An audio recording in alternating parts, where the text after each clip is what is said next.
ચાલો વિદ્યાર્થી મિત્રો, ગયા વખતે આપણે વિદ્યુતભારના સંરક્ષણનો નિયમ, ક્વોન્ટમીકરણ અને પદાર્થને વિદ્યુતભારિત કરવાની રીત જે આપણે 3 ભણી ગયા એના બેઝિકની આપણે અત્યારે એમસીક્યુની વાત કરીશું. એમાં જે રીતનું લક્ષ્ય મેં 9 એમસીક્યુ લખ્યા છે, એમાંથી સારામાં સારા કાઢીને એમાં પહેલો એમસીક્યુ છે આપણી પાસે કે કાચના સળિયા સાથે રેશમના કાપડને ઘસતા રેશમનું કપડું 320 નેનો કુલમ. કેટલા નેનો કિલો? 320 nano coulomb. આ નેનો એટલે 10⁻⁹ ઘાત. નેનો એટલે 10⁻⁹ કુલમ. તો આ આપણી પાસે મળ્યો 320 નેનો કુલમનું સાધન.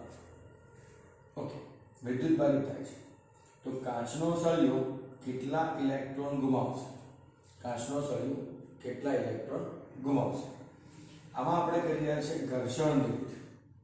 આ દાખલામાં આપણે કઈ રીત વાપરી રહ્યા છે? ઘર્ષણની રીતથી વિદ્યુતભારિત થવો. ઘર્ષણની રીતથી વિદ્યુતભારિત થવો. હવે આ રીતમાં હતું શું? તો સળિયા અને રેશમી કાપડ. સળિયા અને રેશમી કાપડને ઘસવામાં આવે. સળિયા અને રેશમી કાપડને ઘસવામાં આવે તો સળિયા પરથી ઇલેક્ટ્રોન ક્યાં ટ્રાન્સફર થાય છે? રેશમી કાપડ પર. તો સળિયા પરથી ઇલેક્ટ્રોન રેશમી કાપડ પર જે ટ્રાન્સફર થાય છે એની વાત કરીએ છીએ. ઓકે, તો આપણી પાસે વિદ્યુતભારના ક્વોન્ટમીકરણનું એક સૂત્ર છે, Q બરાબર Na. વિદ્યુતભારના ક્વોન્ટમીકરણનું એક સૂત્ર છે Q બરાબર Na. તો n ને સૂત્ર કરતા બનાવો કે આપણે સંખ્યા મેળવી છે. શું મેળવી છે? ઇલેક્ટ્રોનની સંખ્યા. તો Q is equal to Na. તો n is equal to Q upon E. n is equal to Q upon E. Q એટલે 320. Q એટલે 320 into 10⁻⁹ ભાગ્યા E. E એટલે મૂળભૂત વિદ્યુતભાર. E એટલે મૂળભૂત વિદ્યુતભાર આપણને ખબર છે ઇલેક્ટ્રોન પરનો 1.6 into 10⁻⁹ કુલમ. 1.6 into 10⁻⁹ coulomb. તો તમે 320 ગુણ્યા 10⁻⁹ ભાગ્યા 1.6 into 10⁻⁹ કુલમનું સાદુરૂપ આપશો તો તમને જવાબ મળશે 2 ગુણ્યા 10⁻12 ઇલેક્ટ્રોન. 2 ગુણ્યા 10⁻12 ઇલેક્ટ્રોન. આ થયો સળિયા પરથી રેશમી કાપડ પર ટ્રાન્સફર થતા ઇલેક્ટ્રોનની સંખ્યા. ઓકે, આ સંખ્યા આધારિત પ્રશ્ન છે. સંખ્યા આધારિત પ્રશ્ન છે. માની લો કે તમને એવું કહે કે સળિયા પરથી ઇલેક્ટ્રોન ટ્રાન્સફર થયા તો આમાં કોનું દળ વધે કે કોનું દળ ઘટે? કોનું દળ વધે કે કોનું દળ ઘટે? તો હવે આપણે શું કરવું પડે?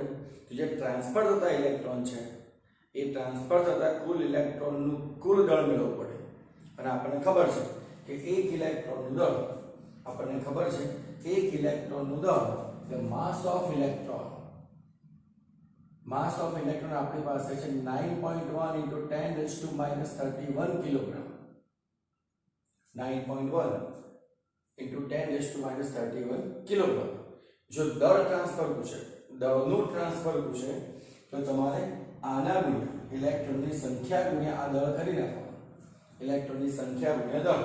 તમે અહીંયા સૂત્ર લખેલું છે m is equal to n into me. તો n is equal to સંખ્યા મળી આપણને 2 ગુણ્યા 10⁻12 ઘાત અને me એટલે માસ ઓફ ઇલેક્ટ્રોન 9.1 into 10⁻31. રેડી? તો આનો જે જવાબ આવે એ જવાબ ઇલેક્ટ્રોનના દળના ટ્રાન્સફરની વાત છે. હવે કોનું દળ વધે કે કોનું દળ ઘટે? તો ટ્રાન્સફર ક્યાંથી ક્યાં થયા? સળિયામાંથી રેશમી કાપડ પર. એટલે સળિયામાંથી એટલા ઇલેક્ટ્રોનનું દળ સંખ્યા આધારિત ઓછું થયું અને રેશમી કાપડ પર એટલા ઇલેક્ટ્રોનનું દળ વધ્યું.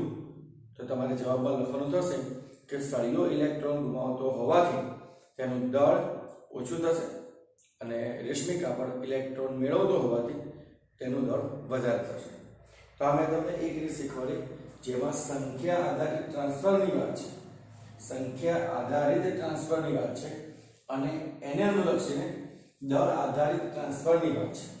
એને અનુલક્ષીને દળ આધારિત ટ્રાન્સફરની વાત છે. એકવાર સાદરૂપ આપીને ચેક કરી લેવું.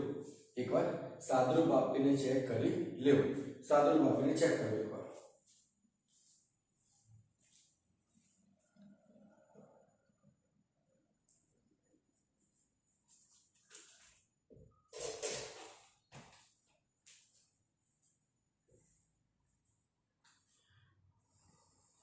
ઓકે, ચાલો એના જેવું બીજો MCQ નંબર 3. 1 ગ્રામ દળ ધરાવતો પદાર્થ 5 × 10⁻21 પરમાણુનો બનેલો છે.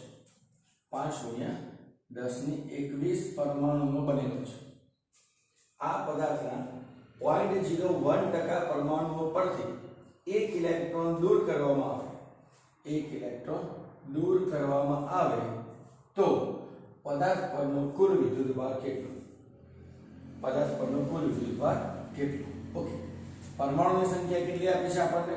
5 × 10⁻21 અને આટલા પરમાણુઓ પરથી એના કેટલા ટકા પરમાણુમાંથી ઇલેક્ટ્રોન નીકળી જાય છે? તો 0.01% પરમાણુમાંથી ઇલેક્ટ્રોન નીકળી જાય છે. રેડી? તો ઇલેક્ટ્રોન જે નીકળી ગયો એને આપણે છોડી દઈએ. તો આપણે પહેલા એની વાત કરીએ. આ કુલ પરમાણુની સંખ્યા છે આપણી પાસે n અને એના 0.01%. 0.01% એટલે 0.01 ભાગ્યા 100. 0.01% એટલે 0.01 ભાગ્યા 100. ઓકે, તો 0.01 ભાગ્યા 100 ઇન્ટુ પરમાણુની સંખ્યા. 0.01 ભાગ્યા 100 ઇન્ટુ પરમાણુની સંખ્યા. રેડી? તો આ આપણને મળશે ફાઇનલી ઇલેક્ટ્રોનની સંખ્યા. આ આપણને મળશે ફાઇનલ ઇલેક્ટ્રોનની સંખ્યા. રેડી? તો n આનું સાદુરૂપ આપશું. એની જે કિંમત આવશે એ આપણે q ne માં અહીંયા મૂકવાની છે. q ne માં અહીંયા મૂકવાની છે અને e એટલે ઇલેક્ટ્રોન પરનો પ્રાથમિક વિદ્યુતભાર અથવા પદાર્થનો પ્રાથમિક વિદ્યુતભાર 1.6 × 10⁻⁻90. 1.6 × 10⁻⁻90 સાદુરૂપ આપશો તો આપણને જવાબ મળે છે 0.08 કુલમ. 0.08 કુલમ. ફરીથી કહું છું, જો તમને આ જ વસ્તુ દળ આધારિત આપી હોત, જો આ જ વસ્તુ દળ આધારિત આપી હોય તો તમારે આ રીતે દળને અનુલક્ષીને સેટ કરવાનું થાય. આ રીતે દળને અનુલક્ષીને સેટ કરવાનું થાય. ખાસ યાદ રાખજો મિત્રો, સંખ્યાની વાત છે તો q ne. સંખ્યાની વાત છે તો q n. q n. અને જો દળની વાત થાય તો m × n. n × n. Ready? એક ચેક કરો દાખલો શાંતિથી. તકલીફ હોય તો સાદુરૂપ ચેક કરો. હવે 5મા MCQ. તો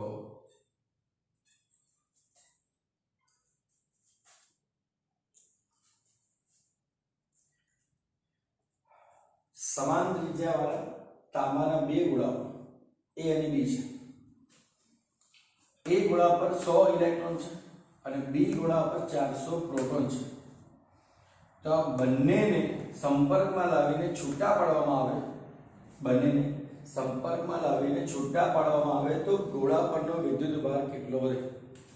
બંનેને સંપર્કમાં લાવીને છૂટા પાડવાની વાત છે તો આપણી પાસે બીજી રીત હતી સંપર્કની રીત. કઈ હતી? સંપર્કની રીત. સંપર્કની રીતમાં આપણે વાત કરી હતી. સંપર્કની રીતમાં આપણે વાત કરી હતી કે જે કઈ સંપર્ક પછી ગોળાને છૂટા પાડવામાં આવે તો વિદ્યુતભાર તમને અડધો મળે. વિદ્યુતભાર કેવો મળે? અડધો. બસ તો આપણે એની વાત કરી રહ્યા છીએ. અડધો ના હોય તો આપણી પાસે સૂત્ર પણ હતું q1 + q2/2. q1 + q2/2 આમ પણ તમે કરી શકો છો. ઓકે, હવે એકવાર એક ગોળા પર 100 ઇલેક્ટ્રોન છે અને એકવાર એક ગોળા પર 400 પ્રોટોન છે. એના કુલ વિદ્યુતભાર શું? આ તો સંખ્યા આપે છે. આ તો સંખ્યા છે. સંખ્યા પરથી વિદ્યુતભાર શોધવા માટે આપણી પાસે આ સૂત્ર છે. સંખ્યા પરથી વિદ્યુતભાર શોધવા માટે q ne નું સૂત્ર છે. તો આ Ne વત્તા Ne આ માઈનસ લખ્યું કોના માટે? તો માઈનસ લખ્યું ઇલેક્ટ્રોન માટે, પ્લસ લખ્યું કોના માટે? તો પ્લસ લખ્યું પ્રોટોન માટે. તો n1 into minus e, n2 into plus e. Okay, n1 એટલે 100 electron into e as it is, n2 એટલે 400 electron, sorry 400 proton into e. 100 minus છે, 400 પ્લસ છે, જવાબ થયો 300 e. હવે e ની કિંમત લખી, આ e ની કિંમત મૂકીને e ની કિંમત કઈ મૂકવાની છે તમારે? 1.6 into 10 raised to minus 90. e ની કિંમત કઈ મૂકવાની છે? 1.6 into 10 raised to minus 90. તો 300 into 1.6 into 10 raised to minus 90 કરશો તો આપણને જવાબ મળે છે 4.8 into 10 raised to minus 17 coulomb. 10 ની minus 17 ઘાત કુલમ વિદ્યુતભાર મળશે. આ બંનેનું કુલ વિદ્યુતભાર. રેડી? હવે આને અડધા કરી દો. સંપર્ક બાદ ગોળાનો વિદ્યુતભાર કંઈક આવો થાય છે અથવા આવો થાય છે. વાત બંને સેમ છે. વાત બંને સેમ છે. તો આ ગોળા પરનો વિદ્યુતભાર સંપર્ક બાદ, તો સંપર્ક બાદ ગોળા પરનો વિદ્યુતભાર, સંપર્ક બાદ ગોળા પરનો વિદ્યુતભાર એટલે કે q/2 એટલે આ 4.8 into 10 raised to minus 17 ના અડધા એટલે 24 દુ 48, 2.4 10 raised to minus 17, 2.4 into 10 raised to minus 17 જેવો આન્સર મળશે. સાદુરૂપ આપેલી ચેક કરી લો. સાદુરૂપ તમારે સ્વપ્રયત્ને આપવાનું છે. સાદુરૂપ સ્વપ્રયત્ને આપવાનું રહેશે. રેડી? તો ઓકે, એકવાર 5 નંબરનો એમસીક્યુ ચેક કરો તમે. 5 નંબરનો એમસીક્યુ.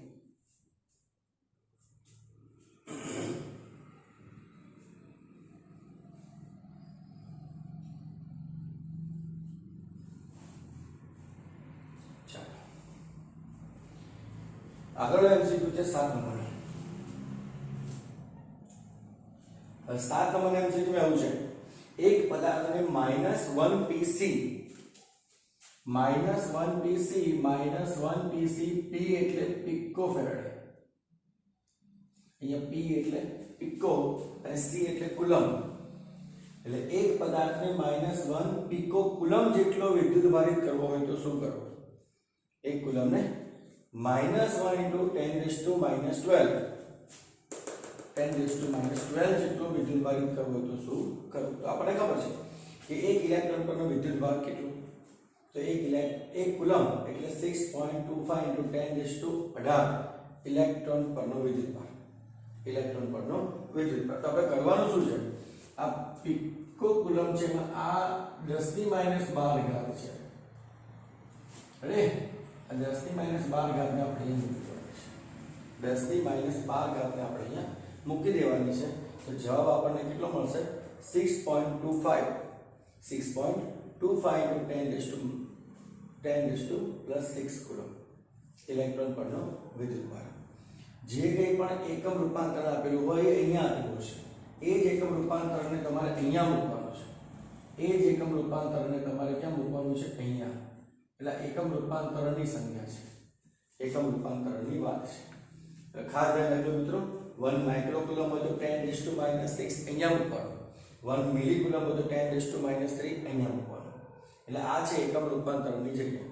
આ સીધું શોર્ટકટ સૂત્ર છે, ખાસ ધ્યાન રાખજો. ઓકે, આગળનો પોઈન્ટ. આગલા પોઈન્ટમાં આપણી પાસે છે 6 નંબર. 100 ગ્રામ પાણીમાં રહેલો પ્રોટોનિક વિદ્યુતભાર કેટલો? કેટલા ગ્રામ પાણીમાં? 100 ગ્રામ પાણીમાં રહેલો પ્રોટોનિક વિદ્યુતભાર કેટલો? 100 ગ્રામ એટલે મને પાણીના ટોટલ દળની વાત આપેલી છે. પાણીના ટોટલ દળની વાત આપેલી છે અને હું એક સૂત્ર લખું છું mu mol નું. mu mol is equal to n/na is equal to m/mo. n/n એટલે કુલ સંખ્યા ભાગ્યા એવોગાડ્રો અંક, દળ ભાગ્યા અણુભાર, પરમાણુ ભાર. દળ ભાગ્યા પરમાણુ ભાર, પરમાણુ દળ. રેડી? તો આમાંથી n ને સૂત્ર કરતા બનાવો n. તો na ઉપર જશે, na ઉપર જશે. તો m into na ઉપર આવ્યો. રેડી? H2O. H2O માટે આપણી પાસે છે H2O. H એટલે પરમાણુ ક્રમાંક 1 છે અને O એનો પરમાણુ ક્રમાંક 8 છે. O એટલે પરમાણુ ક્રમાંક 8 છે. તો ટોટલ 2 + 8 એટલે 10. 2 + 8 એટલે 10. બીજો પોઈન્ટ H2O માટે H એટલે 2 એટલે 2, આનો પરમાણુ ભાર 1, O માટે પરમાણુ ભાર 8 × 16, તો 16 ને 2 18, 16 ને 2 18. તો અમે અહીંયા 18 સાદુરૂપ માટે લખેલા છે. અમે 18 સાદુરૂપ માટે અહીંયા લખેલા છે. રેડી? m બરાબર તમને 100 ગ્રામ આપેલું છે. આ 18 ગ્રામ પ્રતિ મોલ આવશે. Na એટલે 1.6 × 10⁻23 એવોગાડ્રો અંક. આ ટોટલ સાદુરૂપ આપશો, કિંમત મૂકીને ટોટલ સાદુરૂપ આપશો, કિંમત મૂકીને તમને જવાબ આ મળશે. સંખ્યા તમને મળશે સંખ્યા 33.46 × 10⁻23 33.46 × 10⁻23. હવે આના પરમાણુ ક્રમાંકની ટોટલ વાત કરીએ. પરમાણુ ક્રમાંકની મેં તમને વાત કરી એ પ્રમાણે આનો પરમાણુ ક્રમાંક 8 છે. તો 8 + 2 એટલે 10. ઓકે, જે પરમાણુ ક્રમાંક ટોટલ પાણીમાં H2 + O પરથી જે પરમાણુ ક્રમાંક Z મળે છે એ પરમાણુ ક્રમાંક Z 8 + 2 એટલે O નો પરમાણુ ક્રમાંક વત્તા 2 × H નો, આ 2 × H નો પરમાણુ ક્રમાંક. રેડી? તો 10 આપણને આ રીતે મળ્યા. પરમાણુ ક્રમાંક એટલે આપણે ગયા લેક્ચરમાં ભણી ગયા હતા. પરમાણુ ક્રમાંક એટલે પ્રોટોનની સંખ્યા અથવા ઇલેક્ટ્રોનની સંખ્યા. પરમાણુ ક્રમાંક એટલે પ્રોટોનની સંખ્યા અથવા ઇલેક્ટ્રોનની સંખ્યા. તો આ પ્રોટોનની સંખ્યા ગણો તો પણ 10 મળે, ઇલેક્ટ્રોનની સંખ્યા ગણો તો પણ 10 મળશે. રેડી? ઓકે, તો આપણે કુલ કરીએ. પ્રોટોન માટે 10 નંબર છે. એક પરમાણુમાં ટોટલ સંખ્યા 33.46 × 10⁻23 છે. તો Q = Ne. n એટલે ટોટલ સંખ્યા પરમાણુ માટે. તો n × Z એટલે સ્મોલ n કહેવાય, ટોટલ અને સ્મોલ n. તો Q = Ne જેવું સૂત્ર છે. Q = Ne જેવું જ સૂત્ર છે. આવા કશું નવું નથી, પણ n નું સ્વરૂપ આખું અલગ છે. જોઈ લો, n નું સ્વરૂપ આખું અલગ છે. પરમાણુની સંખ્યા અને પ્રોટોનનો નંબર. રેડી? તો 10 × 33.46 × 10⁻23 આ ટોટલ સાદુરૂપ. એની સાથે E એટલે પ્રાથમિક વિદ્યુતભાર 1.6 × 10⁻90 એટલે આ n, આ Z અને E ત્રણનો ગુણાકાર કરશું એટલે તમને કુલ Q ની કિંમત મળશે 5.6 × 10⁻+6 5.6 × 10⁻+6 જેટલો વિદ્યુતભાર મળશે. ઓકે, તો આ થયું આપણી પાસે 100 ગ્રામ પાણીમાં રહેલા પ્રોટોનિક વિદ્યુતભારની વાત છે. 100 ગ્રામ પાણીમાં રહેલા પ્રોટોનિક વિદ્યુતભારની વાત છે. માની લો કે અહીંયા ઇલેક્ટ્રોનિક વિદ્યુતભારની વાત કરીએ. ઇલેક્ટ્રોન પરના વિદ્યુતભારની વાત કરીએ તો કશું નથી કરવાનું, ખાલી આગળ માઈનસ આવે. ખાલી અહીંયા આગળ માઈનસ આવે, બીજું કશું છે નહીં. કેમ કે પ્રોટોનનો વિદ્યુતભાર ધન હોય અને ઇલેક્ટ્રોનનો વિદ્યુતભાર ઋણ હોય. પ્રોટોનનો વિદ્યુતભાર ધન અને ઇલેક્ટ્રોનનો વિદ્યુતભાર ઋણ છે. આ આપણે યાદ રાખવાનું છે. ઓકે, ચાલો હવે એના પછીનો ચોથા નંબરનો MCQ. હવે ચોથા નંબરના MCQ એવું છે કે 4 સેન્ટીમીટર ત્રિજ્યાવાળા ગોળા પર 80 માઇક્રોકુલમ અને 6 સેન્ટીમીટર ત્રિજ્યાવાળા ગોળા પર 40 માઇક્રોકુલમ વિદ્યુતભાર આપવામાં આવે છે. 40 માઇક્રોકુલમ વિદ્યુતભાર આપવામાં આવે છે. જો તેમને વાહક તારથી જોડવામાં આવે તો 4 સેમીના ગોળા પરથી 6 સેમીના ગોળા પર ટ્રાન્સફર થતો વિદ્યુતભાર ક્યાંથી ક્યાં જવું છે? 4 સેમીના ગોળા પરથી, એટલે કે 4 સેમીના ગોળા પરથી 6 સેમીના ગોળા પર ટ્રાન્સફર થતો વિદ્યુતભાર શોધવો છે. રેડી?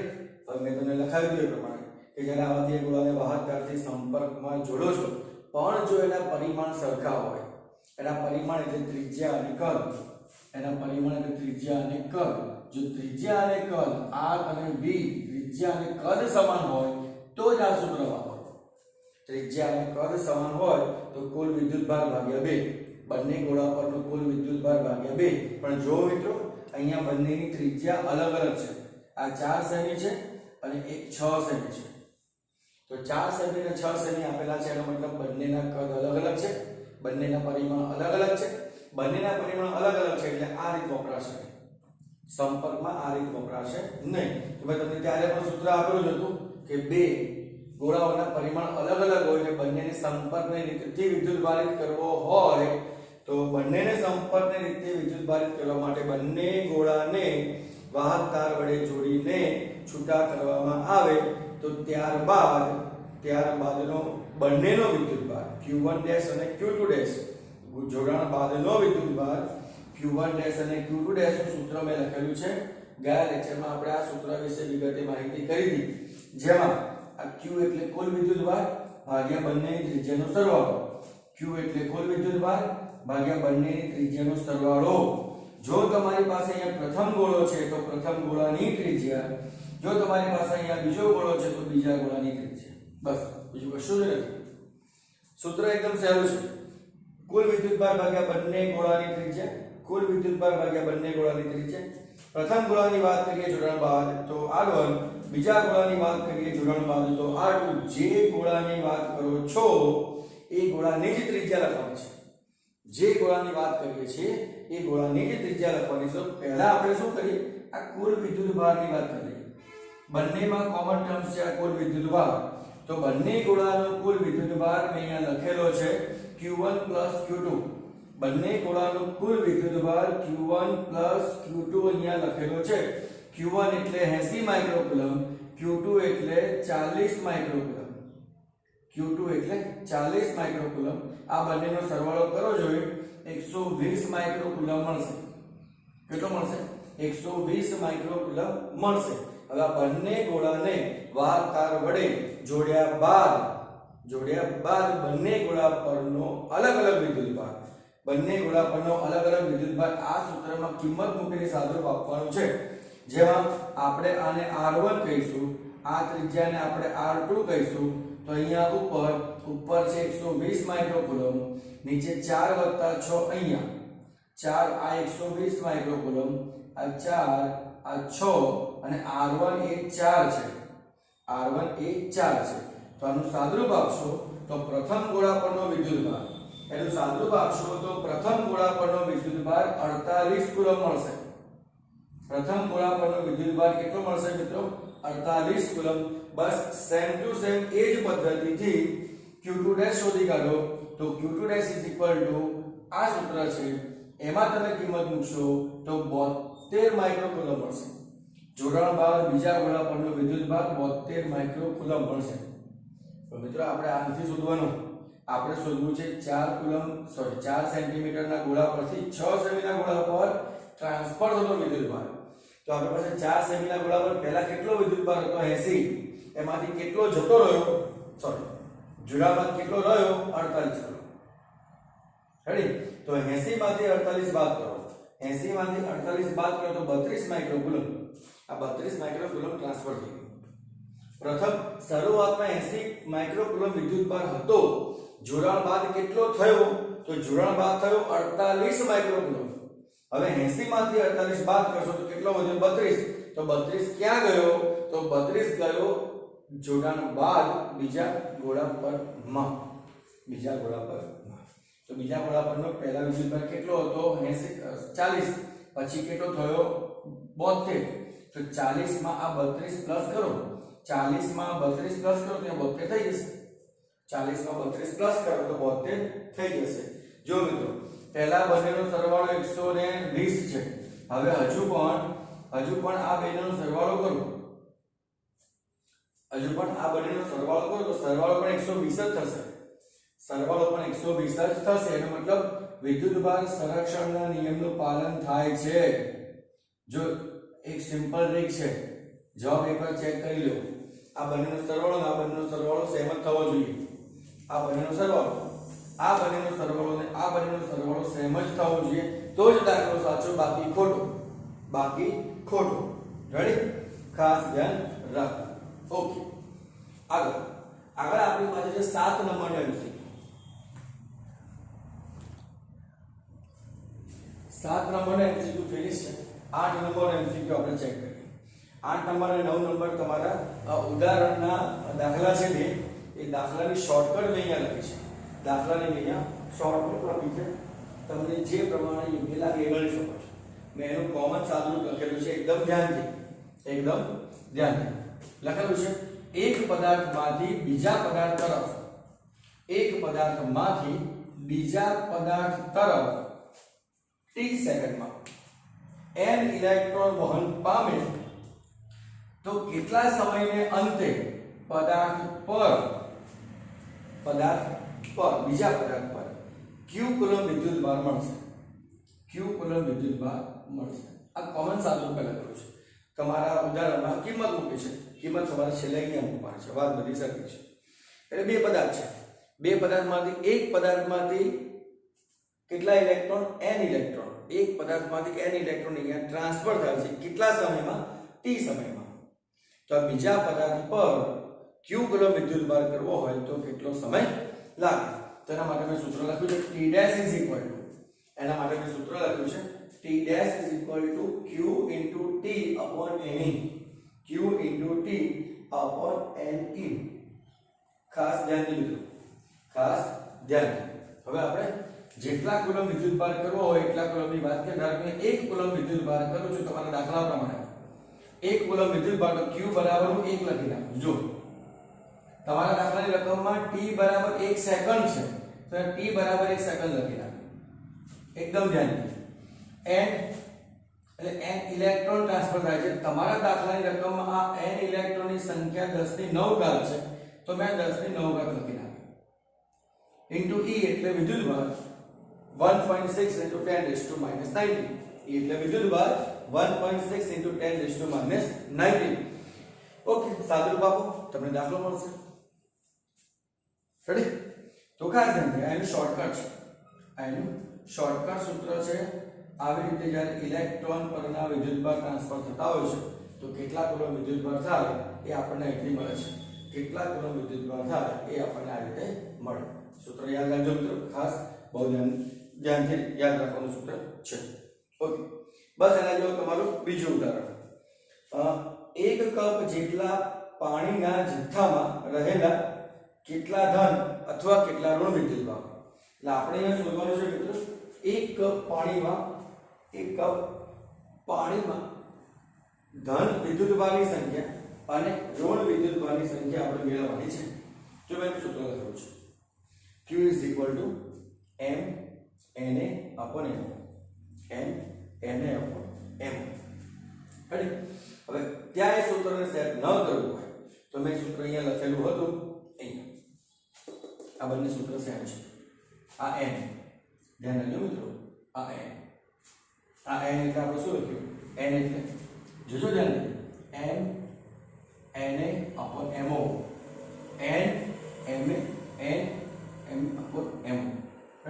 z એટલે આપણે શું લખ્યું? એનો પરમાણુ ક્રમાંકની વાત છે તો અહીંયા x એ પરમાણુ ક્રમાંક છે અથવા ધન વિદ્યુતભારની સંખ્યા છે. ઓકે, તો આને આ રીતે લખી શકાય. z q is equal to n z e. આ n છે, આ z છે અને e છે. આ સૂત્ર પ્રમાણે જઈએ તો n છે, z છે અને e છે. રાઈટ? ઓકે, હવે આપણે 1 કપ પાણીની વાત છે. 1 કપ પાણીની વાત છે. 1 કપ પાણીમાં આપણે તમારા દાખલામાં રકમ પ્રમાણે 250 ગ્રામ લીધેલું છે. દાખલામાં રકમ પ્રમાણે 250 ગ્રામ લીધેલું છે તો 250 ગ્રામ. Na એટલે એવોગાડ્રો નંબર, x એટલે H2O માં પરમાણુ ક્રમાંક 10. જેટલા ધન હોય એટલા જ ઋણ હોય. ઇલેક્ટ્રોન પૂછે તો પણ 10 જ લખવાના છે, એમાં કશું જ નવું કરવાનું નથી. E એટલે 1.6 into 10 raised to minus 19. Okay, mo એટલે H2O નો પરમાણુ ભાર એટલે 18 આપણે આગળ શોધેલો હતો. સાદુરૂપ આપશો તમને તમારો જવાબ મળશે. સાદુરૂપ આપશો તો તમને તમારો જવાબ મળશે. રેડી? આ સૂત્ર તમારો, આ સૂત્ર પરથી પણ તમે વિચારી શકો છો. બંને સેમ છે, બંને સૂત્ર સેમ છે. ખાસ ધ્યાનથી. રેડી? ઓકે, એકવાર ચેક કરી લો ગણતરીમાં જવાબ કન્ફર્મ આવે છે કે નહીં.